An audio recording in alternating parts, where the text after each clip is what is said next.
I rise today in strong opposition to the Build Back Better Act. President Biden, Leader Schumer, Speaker Pelosi, and Chairman Bernie Sanders have made it clear they want to transform America. In fact, those are their words. They want to transform America using reconciliation, the so-called Build Back Better Act. They're trying to do this with a 50-50 Senate, a 3-seat majority in the House out of 435 members, and a president that won by just 2 states. Last November, the country did not vote for transformation, but for middle-of-the-road centrist policies and steady leadership. But that is not what they got, and voters are mad. Just look at the polling. The president sits at 38% favorable rating.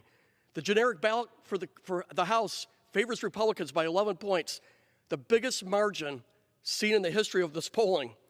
If there's any doubt, just review the recent results in Virginia, where a Republican was elected, and in New Jersey, where a Democrat squeaked by in his reelection. A 12-point swing in Virginia and a 14-point swing in New Jersey in just 1 year. Our nation does not desire to be a giant welfare state with cradle-to-grave government oversight controlling our lives. Last year, the country didn't vote to give amnesty and government payouts for adults who illegally cross our borders and jumped to the front of the line of those trying to come here through legal channels.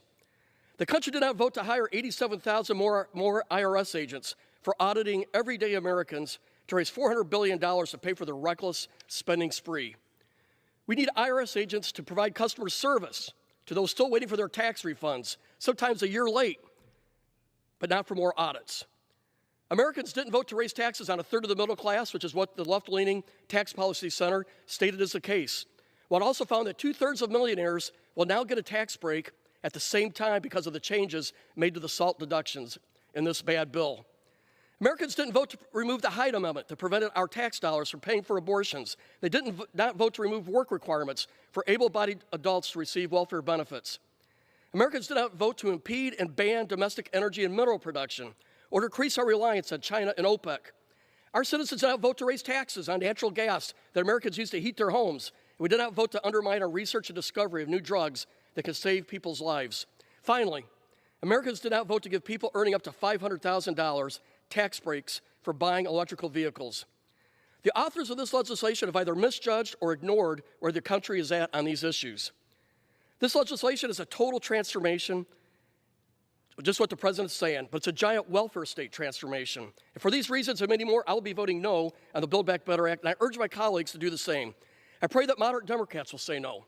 And like many Americans, I am grateful that Senators Manchin and Sinema have been voices of reason and common sense. We need more of their voices. With that, Mr. Speaker, I yield back the balance of my time.